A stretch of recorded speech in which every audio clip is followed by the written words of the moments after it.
Σας καλωσορίζουμε σήμερα στην εκδήλωσή μας με αφορμή την επέτειο της εξέγερσης του Πολυτεχνείου. Όπως γνωρίζετε, θα παρακολουθήσουμε ένα τρισδιάστατο ντοκιμαντέρ με την ονομασία Πολυτεχνείο η Αναπαράσταση. Μαζί μας παρευρίσκονται οι εντεταλμένοι Δημοτικοί Σύμβουλοι Καριτινού Ιωάννα Μαυροματάκης Κυριάκος, οι Δημοτικοί Σύμβουλοι Λιώσης Αθανάσιος, Φώτης Μαρκόπουλος, ο οποίος είναι και πρόεδρος των Συλλόγων Μεσημεία, η Αρχαία Μεσημεία, ο Δημοτικός Σύμβουλος Δημήτρης Γαλούνης, ο κύριος Ζαφυρακίδης Γιώργος, που έχει διατελέσει διευθυντής δευτεροβάθμιας εκπαίδευσης στην περιοχή μας, η πρόεδρος της Ένωσης Συλλόγου Γονέων και Κηδεμόνων, κυρία Κουσινιώρη Γιώτα, η πρόεδρος Συλλόγου Γονέων και Κηδεμόνων του 7ου Δημοτικού Σχολείου, Περαματζή Ευαγγελία. Να έρθει ο κύριος Αντιδήμαρχος Πολιτισμού, ο κύριος Λιώσης, να μας πει δύο.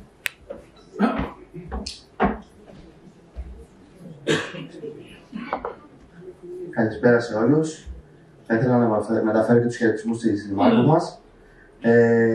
Εγώ προσωπικά θα ήθελα πάρα πολύ να ευχαριστήσω τον κύριο Μαστρογεωργίου για αυτή την παραχώρηση του βίντεο και για όλη αυτή τη δουλειά που έχει κάνει. Το έχω δει 2-3 φορές αυτό το βίντεο, σίγουρα. Είναι κάτι νέο που δεν το έχετε ξαναδεί. Και θέλω να πω ένα πάρα πολύ μεγάλο ευχαριστώ για την παραχώρηση αυτή του βίντεο και για όλη σας τη δουλειά, για το παιδί σας, γιατί είναι ένα παιδί που το έχετε δημιουργήσει και ακόμα μεγαλώνει από όσο ξέρω. Ακόμα η έρευνα είναι σε εξέλιξη, οπότε θα έχουμε τη χαρά να το ξαναδούμε και ακόμα πιο εξελιγμένο. Ευχαριστούμε.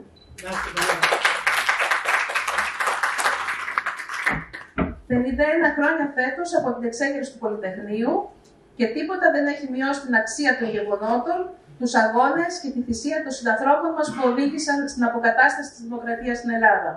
Πάντα θα τους τιμούμε και θα τους μνημονεύουμε σαν ύψιστο παράδειγμα ηρωισμού και αυτοθυσίας.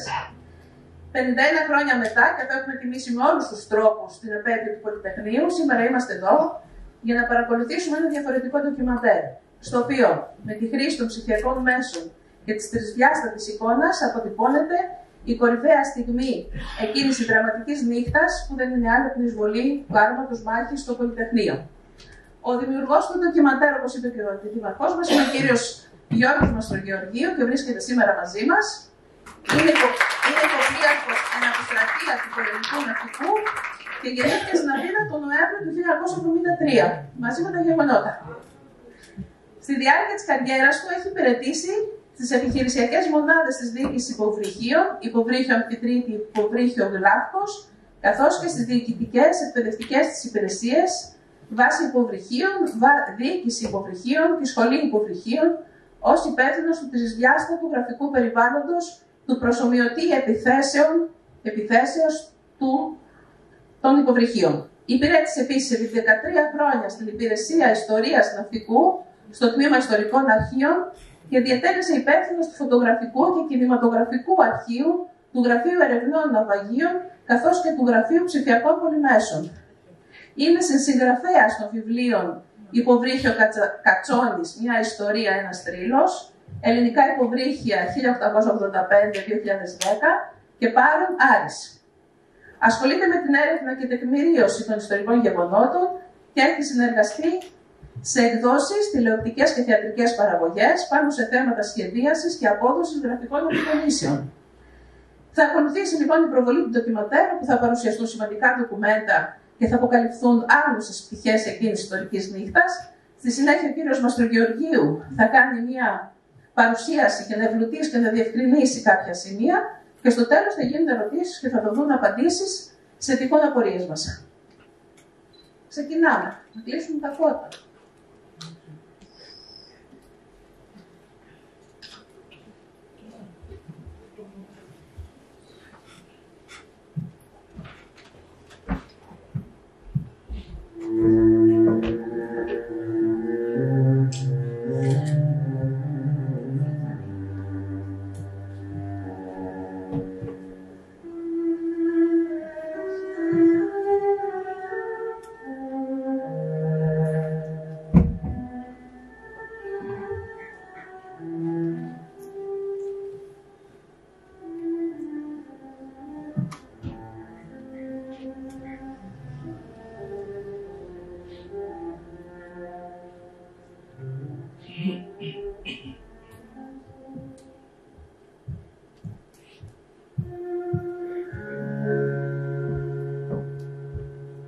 Χαίρετε, ονομάζομαι Μασοριολίου Γιώργος και στο βίντεο αυτό θα σας παρουσιάσω μια αναπαράσταση μέσω τριζιάς ατομογραφικών της εισβολής του Άρματος στο Πολυτεχνείο τη 17η Νοέμβρη του 1973. Η αναπαράσταση αυτή είναι προϊόν μιας έρευνας η οποία κράτησε αρκετά χρόνια και στην οποία παρατίθεται οπτικοακουστικό υλικό και μαρτυρίες που συμβάλλουν στην πιστότητά της. Να τονίσω ξανά ότι το παρόν βίντεο αποτελεί ένα απόσπασμα από ένα έργο το οποίο στο σύνολό του θα παρουσιαστεί σε μελλοντικό χρόνο και θα έχει υψηλή ποιότητα στις γραφικές αναπαραστάσεις, αλλά το κυριότερο θα υποθούν για πρώτη φορά τα ακριβή στοιχεία της εισβολής του Άρματος και θα κατατεθούν ανέκδοτα μέχρι στιγμής τεκμήρια. Για να σας εξάψω την περιέργεια και το ενδιαφέρον, αλλά και για να επισημάνω τον βαθμό λεπτομέρειας, ήδη σχεδιάζεται μέσω γραφικών το πώς τράβωσε το κάθε κάγκελο της πύλης και πώς πατήθηκε η Mercedes πίσω της. Σας ευχαριστώ.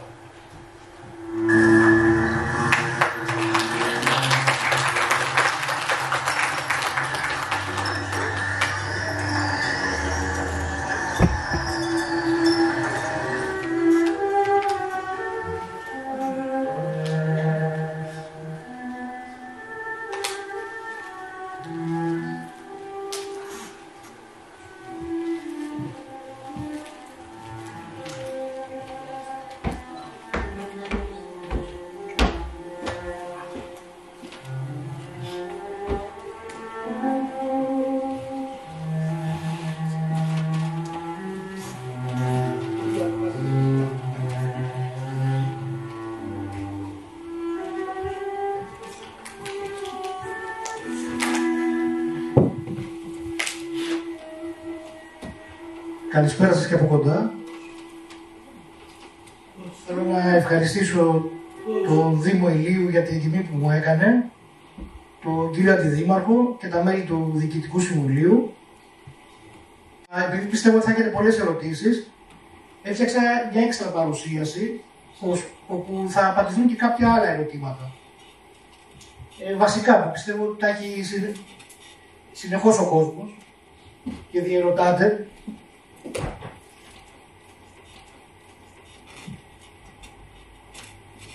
Το πρώτο πράγμα που έκανα ήταν να αναλύσω ψηφιακά το πρωτότυπο φιλμ. Και γιατί το έκανα? Γιατί η κάμερα του Ολλανδού πήγαινε ερχόταν. Εστίαζε, ξεεστίαζε. Αν ήθελα λοιπόν να αντλήσω κάποια πληροφορία, κάποια στοιχεία, θα έπρεπε να κάνω μια σταθεροποίηση της εικόνας. Εδώ λοιπόν χρησιμοποίησα τους δύο πεσούς, τις κολόνες, και τις σταθεροποίησα και βλέπετε πώς παίζει η εικόνα. Αυτές είναι οι κινήσεις του καμεραμάν.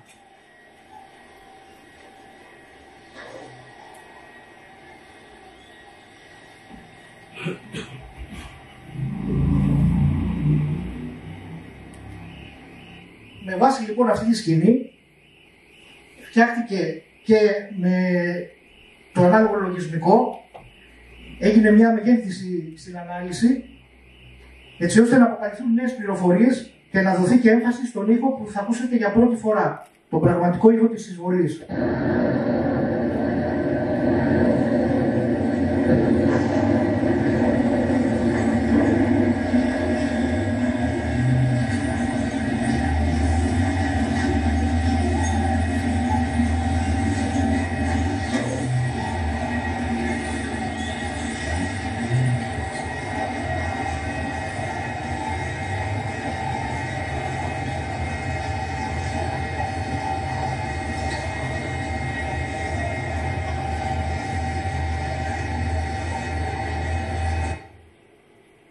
Είμαι σίγουρος ότι δεν το έχετε ξανακούσει αυτό. Με την παρατήρηση λοιπόν του βίντεο, είδα και κάποια άλλα στοιχεία.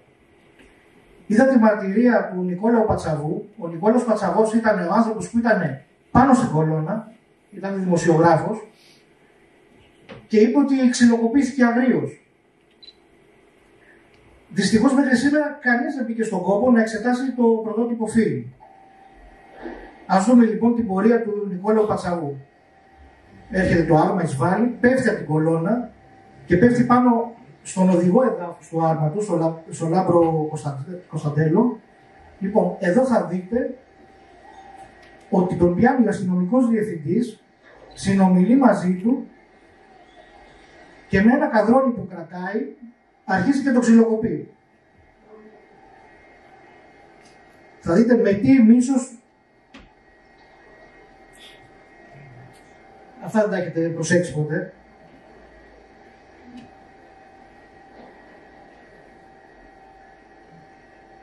Από την άλλη έχετε και ένας λοκατζής και με το κοντάκι του όπλου με δύναμη του βαράει μία στο κεφάλι.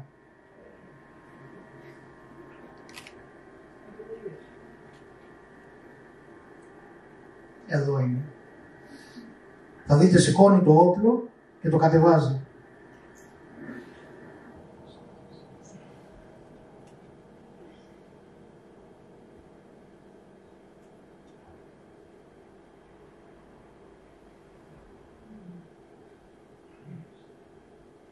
Αυτός είναι ο Νικόλαος Πατσαβός, 5 χρόνια μετά την εισβολή του άρματος. Τώρα, πώς πάρθηκε η απόφαση για την εισβολή του τάγκ? Έχουν ακουστεί πολλές θεωρίες από όλες τις μεριές και παρουσιάζανε ουσιαστικά ένα σχέδιο επεμβάσεως. Στην ουσία δεν υπήρχε τίποτα από αυτό.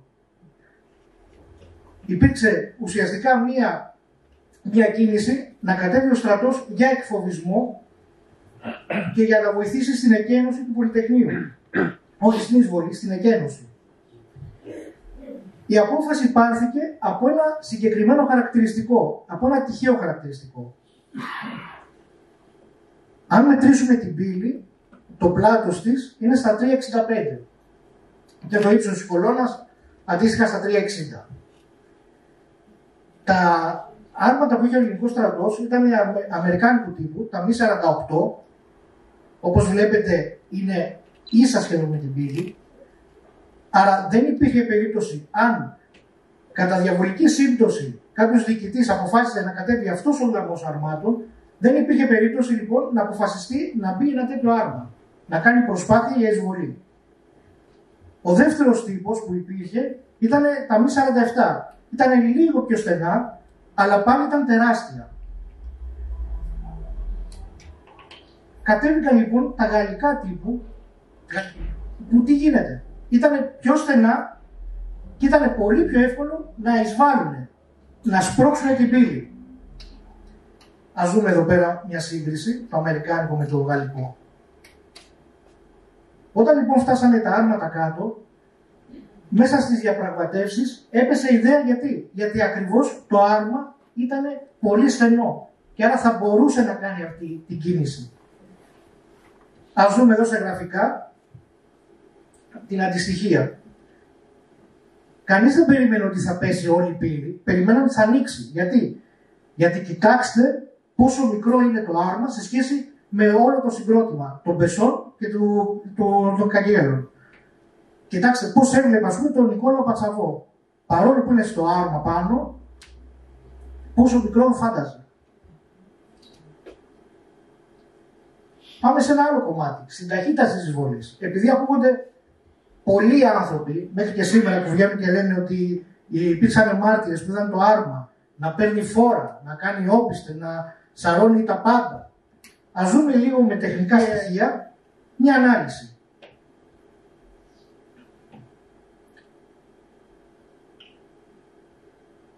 4 δευτερόλεπτα χρονομετρημένα μέχρι να αγγίξει το πρώτο κάγκελο και να πέσει πόρτα. Η απόσταση που έκανε είναι 3,8 μέτρα. Δηλαδή σε 4 δευτερόλεπτα δίνησε 3,8. Για να το ξαναδούμε. Η φυσική λοιπόν τι μας λέει? Ότι για να βρούμε την ταχύτητα είναι η απόσταση για τον χρόνο. Δηλαδή 3,8 μέτρα για 4 δευτερόλεπτα κινήθηκε λοιπόν το άρμα με ταχύτητα μόλις 3,42 χιλιόμετρων την ώρα. Φανταστείτε δηλαδή σχεδόν τη μισή ταχύτητα από το βάδι ενός ανθρώπου, που είναι γύρω στα 6 με 7 χιλιόμετρα την ώρα. Ας δούμε και ένα άλλο πλάνο που μαρτυράει πάλι ότι το άρμα σπρώχνοντας την πύλη, συνάντησε αντίσταση λόγω ότι κινόταν με μικρή ταχύτητα. Θα δείτε εδώ, μπρος πίσω, το άρμα που πετάγεται, αναπηδάει, γιατί συναντάει αντίσταση.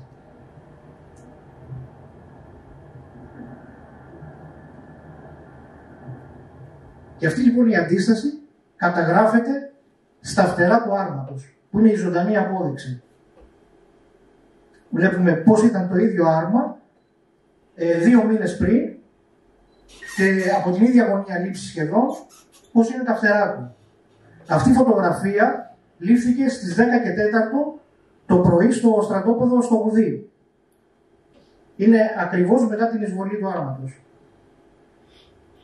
Ας δούμε τώρα ένα ερώτημα που ταλανίζει την κοινωνία για τους νεκρούς της πύλης του Πολυτεχνείου. Τον Απρίλιο του 1974 γυρίστηκε μια ταινία, μια μεγαλειώδης ταινία, γιατί παίξανε πάρα πολύ μεγάλοι ηθοποιοί και άνθρωποι του πνεύματος και ουσιαστικά ήταν μια αναπαράσταση των γεγονότων του Πολυτεχνείου. Ας δούμε όμως, ας σταθούμε στο πλάνο που δείχνει τη στιγμή που μπαίνει το άρμα. Πώς μεταφέρθηκε.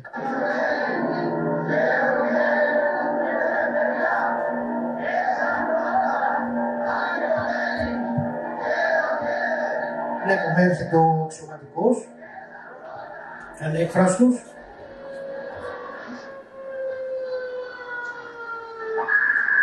Και το αμέσως επόμενο πλάνο μια κοπέλα που στριγγυλίζει ακριβώς πίσω από την πύλη. Και αμέσως μετά το άρμα που μπαίνει. Άρα τι έχουμε συνειρμικά στο μυαλό μας? Ότι η κοπέλα που ήταν πίσω από την πύλη την πάτησε το άρμα. Τουλάχιστον.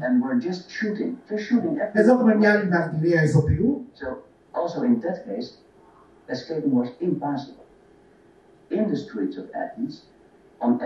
Που βλέπουμε ουσιαστικά τι να κάνει ο άνθρωπος, μέσω της υπερβολής να δημιουργεί ένα δικασμένο στη σκέψη.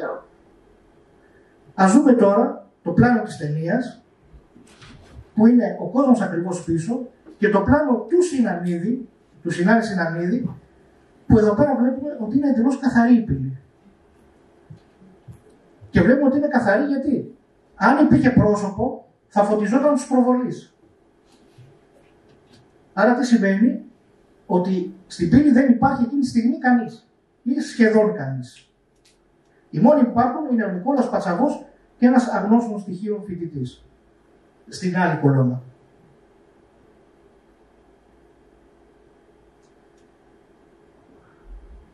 Αυτό είναι ένα σκίτσο από την πρώτη επέτειο του Πολυτεχνείου το 1975, όχι 1974, συγγνώμη. Λοιπόν, βλέπετε αμέσως πώς το παιδάκι μετέφερε εκείνη τη σκηνή της ταινίας. Το τάγκ που σκότωσε την κοπέλα. Γιατί αυτό έμεινε. Το παράξενο ποιο είναι όμως? Ότι το 1975 έγινε η δίκη του Πολυτεχνείου και της Χούντας κατ' επέκταση. Μιλήσανε όλοι οι πρωταγωνιστές. Ένας από αυτούς ήταν ο Νικόλας Πατσαβός, που είπε ακριβώς τι έζησε. Ξαφνικά ενώ έβλεπα προς το προάβλιο, βρέθηκα στον αέρα. Βέβαια, εδώ είναι το παράδοξο της μαρτυρίας, αυτό που έλεγα και στο βίντεο, ότι καμιά φορά ό,τι θυμόμαστε χαιρόμαστε, γιατί είδαμε και μόνοι μας ότι στο βίντεο κοίταζε μπροστά και έβαλε και το χέρι και το στράβωνε προβολέας. Άρα δεν στέκει αυτό. Είναι αυτό που λέω, μερικά τεχνικά στοιχεία μπορεί να μην είναι ακριβή στις μαρτυρίες. Ο Σωτήριος Κοκκίνης ήταν ένας φοιτητής που ήταν πίσω από το αμάξι του Πρίτανη, τη Mercedes. Και με το σπρώξιμο της Mercedes τραυματίστηκε στο χέρι. Άκουσα λέει τις φωνές μιας κοπέλας. Αυτή η κοπέλα λοιπόν ήταν η Καλλιόπη Ριγοπούλου. Ήταν η Καλλιόπη Ριγοπούλου, η φοιτήτρια τότε, που βρισκόταν ανάμεσα στη Mercedes και στα κάγκελα, σύμφωνα με τη μαρτυρία της. Συνειδητοποιεί ότι το άρμα κινείται κατά πάνω της και ξεκινάει να φύγει. Όπως βρίσκεται, τη στιγμή που βρίσκεται ακριβώς πίσω από τη Mercedes, το άρμα έχει ήδη μπει και σπρώχνει τη Mercedes και εκείνη τη στιγμή της παίρνει τα πόδια. Κάποιο μέταλλο από τη Mercedes, ο προφυλακτήρας. Εδώ είναι ο Στυλιανός Ευαλωμένος. Αυτός ουσιαστικά ήταν ο αρχηγός πληρώματος του γαλλικού αρμάτος που μπήκε μέσα. Εδώ πέρα είναι στοιχεία της μαρτυρίας. Αυτός βέβαια λέει ότι η κυρία Αργοπούλου ερχόταν προς το άρμα. Είναι τα στοιχεία, ξέρετε, που έρχονται σε σύγκρουση. Και εδώ είναι η απολογία του επικεφαλή, που ήταν ο υπήλαρχος Γουνελάς. Άμα θα δείτε, και ο ίδιος τι φανερώνει, η οδήγηση ήταν πολύ προσεκτική, γιατί το πλάτος του άρματος, δηλαδή το πρόσεξε και αυτός, ότι ναι, λόγω του πλάτους θα μπορούσε να εισβάλλει το άρμα. Η απόσταση ήταν ελάχιστη, έγιναν τέτοιοι συνδυασμοί στο κυβότιο ταχυτήτων, ώστε το άρμα να μπει με μικρή ταχύτητα. Η πύλη άρχισε να πέφτει. Δεν περίμενα πως θα πέσουν και οι κολόνες που στήριζαν την πόρτα. Εδώ θα δούμε παρακάτω πως κάποια στοιχεία, τεχνικά στοιχεία, συνηγόρησαν στο να πέσει η πύλη έτσι όπως έπεσε. Εδώ είναι που λέει ότι δεν μπορούσε να κάνει πλέον πίσω, γιατί ακριβώς στο πλάι ερχόντουσαν οι λοκατζίδες και μπαίνανε, και ακριβώς πίσω ερχόταν ένα μεταφοράς προσωπικού, ένα 113. Εδώ δίνει την αναφορά του για τη λαμαρίνα, το αυτοκίνητο που χτύπησε την Καλλιόπη Ριγοπούλου. Η απολογία του Κωνσταντέλου. Ο Κωνσταντέλος ήταν αριστερά του άρματος και ήταν ο οδηγός εδάφους ουσιαστικά, δηλαδή που θα χτύπαγε με ένα γκλόπ στο πλάι το άρμα για να δώσει σήμα στον οδηγό να κάνει δεξιά ή αριστερά ή να σταματήσει, αν κάτι παρατηρούσε. Εδώ λέει για τον Γουνελά ότι έκανε αναγνώριση και επιβάστηκε ο ίδιος επί του άρματος.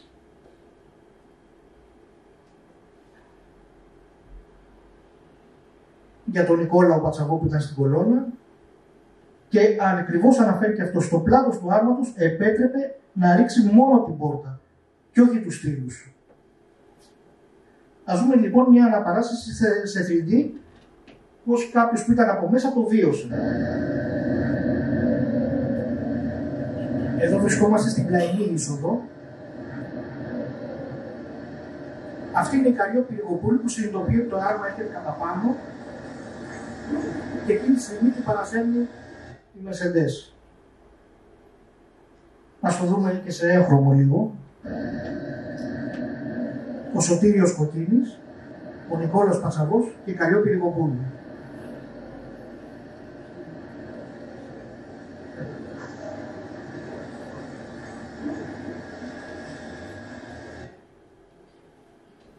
Κάνω ένα πλάνο σε κάτωψη για τους πιο απαιτητικούς.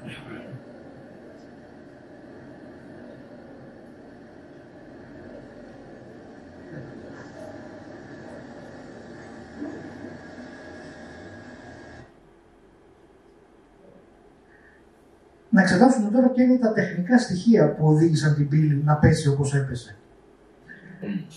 Εδώ λοιπόν έχουμε την επόμενη μέρα το πρωί, μάλλον την ίδια μέρα το πρωί, το πρωινό της 17ης, που θα παρατηρήσουμε κάτι απίστευτο. Ότι στην πύλη, τα κάγκελα που πάνε προς τα πάνω, υπάρχει ένα μέταλλο που είναι εντελώς οριζόντιο, εντελώς κάθετο με αυτά. Αυτό υπάρχει μέχρι σήμερα, στη κορταριασμένη πύλη. Υπάρχει άλλη μια εικόνα. Είναι αυτό το κάγκελο εδώ πέρα.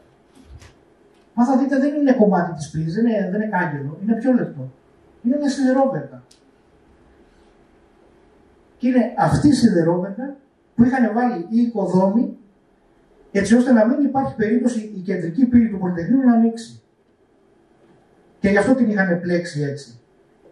Ας δούμε λοιπόν σε τι συνετέλεσε αυτή η βέρτα. Στο να μην μπορεί να ανοίξει καμία θύρα μεμονωμένα και να φύγουν και οι δύο μαζί. Ο Γουνελάς τι περίμενε? Περίμενε ότι λόγω της μικρής ταχύτητας υπήρχε περίπτωση να ανοίξει η πύλη, να σπάσει την κεντρική κλειδαριά και την ενδεχόμενη ρετσίνα. Αυτό όμως που έγινε, ή περίμενε τη δεύτερη περίπτωση, να φύγει η πύλη από τα στροφεία, από τους μετεσέδες κοινώς, λόγω του βάρους των στήλων. Δεν ήξερε όμως κάτι. Εδώ είναι μια σχηματική παράσταση.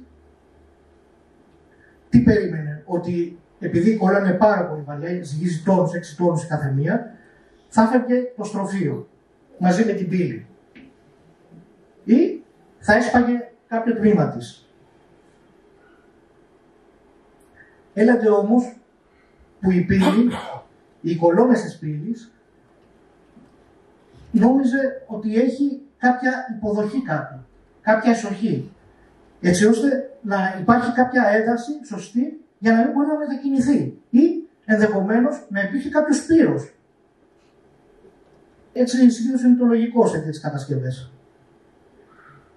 Την επόμενη μέρα όμως, τι είδαμε όταν πέσανε οι κολόνες? Ότι δεν υπήρχε απολύτως τίποτα. Η κολόνα στηριζόταν καθαρά και μόνο από το ίδιο της το βάρος. Και γι' αυτό ακριβώς παρασύρθηκε από την πόρτα. Το βλέπουμε εδώ πέρα από την άλλη μεριά.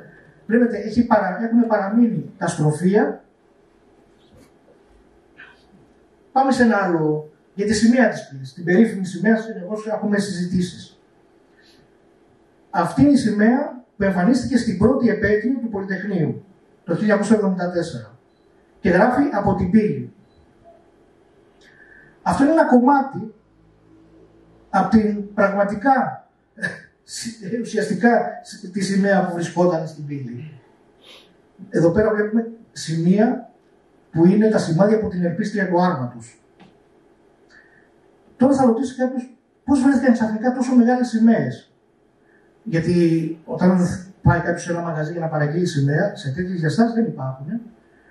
Αυτές λοιπόν οι σημαίες βρέθηκαν στα γραφεία του Πολυτεχνείου, γιατί αποτελούσαν μέρος του συνοστολισμού σε εθνικές επετείους και λοιπές γιορτές. Ας δούμε λοιπόν ποιες είναι οι σημαίες που υπήρχαν στην πύλη εκείνο το βράδυ. Είναι τρεις. Είναι η κεντρική, η μεγάλη, μια μακρόστενη και μια σταυρού. Εδώ είναι η στιγμή που εισβάλλει το άρμα, βλέπουμε πάλι τη σταυρού, την επίσημη και τη μακρόστενη. Βλέπουμε πάλι τη σταυρού, την επίσημη και εδώ μία σημαία που φέρνει στις διαστάσεις με τη σημαία που πιστεύετε ως σήμερα ότι είναι της πύλης. Αλλά σε άλλο σημείο. Βλέπουμε πάλι τη μεγάλη σημαία εδώ, του σταυρού και τη μεγάλη σημαία, του σταυρού και τη μεγάλη σημαία, του σταυρού και τη μεγάλη σημαία. Εδώ είναι μια κατασκευή, αυτή είναι η φωτογραφία από τη μέσα μεριά προς τα έξω, προς το Πατησίον. Αυτή λοιπόν η κατασκευή εκεί, που είναι για να ανεβαίνουν πάνω και να στηρίζονται στα κάγκελα και στους πεζούς, ήταν αυτή που εμπόδισε να ανοίξει η πλαϊνή πόρτα. Η κεντρική δεν μπορούσε να ανοίξει, είχε τη σιδεριά και όλα τα λοιπά. Της πήγανε και το αμάξι που ήταν. Σε αυτή τη μεριά εδώ πέρα, στην άλλη πλαϊνή, είχαν βάλει ένα άλλο αυτοκίνητο, πάλι μια Mercedes, και σε αυτή, λόγω της κατασκευής, δεν μπορούσε να ανοίξει. Και δεν μπορούσε να διοχετευτεί ο κόσμος με άνεση έξω, προς τα έξω. Αυτή είναι άλλη μια σημαία που προσομοιάζει τη σημαία που πιστεύετε μέχρι σήμερα. Εδώ βλέπουμε και άλλες σημαίες, είτε μικρές είτε μεγαλύτερες. Σε αυτή θα δούμε εδώ ότι έχουν αφαιρέσει και το στέμμα. Εδώ είναι η στιγμή λοιπόν που έχει βγει το άρμα και στο καπάκι μπαίνει ο σημαίνης συναμήνης και καταγράφει. Και τι καταγράφει? Τους λοκατζίδες στη Mercedes πάνω που έχει πέσει η σημαία και την έχει σκίσει το άρμα. Όπως βλέπετε και εσείς είναι η μεγάλη σημαία. Αυτή είναι ουσιαστικά η σημαία της πύλης.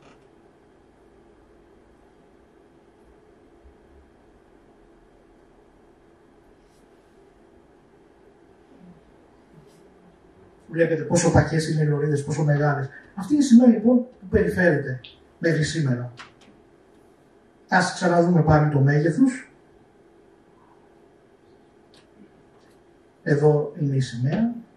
Εδώ έχω κάνει μια κλιμακοποίηση, να δούμε σε σχέση με έναν άνθρωπο. Βλέπετε εδώ πέρα πόσο μεγάλη διαφορά υπάρχει.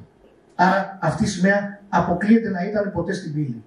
Και αποκλείεται πρώτον γιατί ακόμα και να υπήρχε, τα αίματα που έχει πάνω, εφόσον δεν τραυματίστηκε κανείς κάτω από την πύλη, άρα αυτό αποκλείει το γεγονός. Και από την άλλη δεν υπήρχε περίπτωση με το άρμα από πάνω που πέρασε, με τους λοκατζίδες, με τους αστυνομικούς, να σκύψει κάποιος φοιτητής, ακόμα και να υπήρχε από κάτω η σημαία και να την πάρει. Ενδεχομένως να ανήκει σε άλλο χώρο.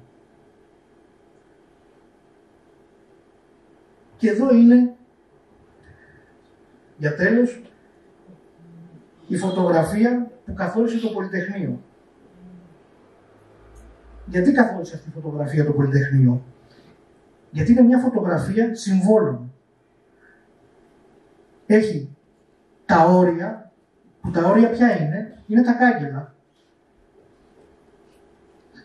Μέσα από αυτά τα κάγκελα λοιπόν, οι φοιτητές, δηλαδή το νέο αίμα των Ελλήνων, το μέλλον των Ελλήνων, φώναζε για κάποια αξιώματα.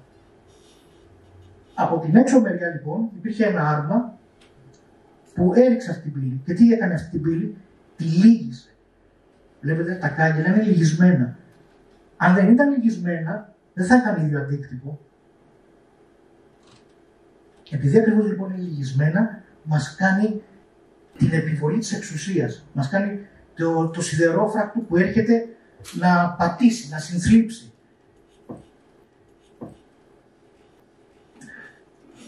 Στο τέλος, στο βάθος, τι έχουμε σαν απόσταγμα όλων αυτών? Το εμβληματικότερο κτίριο, που είναι ποιο? Η αρχιτεκτονική. Η αρχιτεκτονική τι συμβολίζει? Συμβολίζει την τέχνη και την επιστήμη. Τους τομείς που διέπρεψε από την αρχαία Ελλάδα το έθνος. Και όταν λοιπόν έχεις την τέχνη και την επιστήμη, τι κατέχεις? Τη γνώση. Και όταν έχεις τη γνώση, τι είσαι? Ελεύθερος. Σας ευχαριστώ.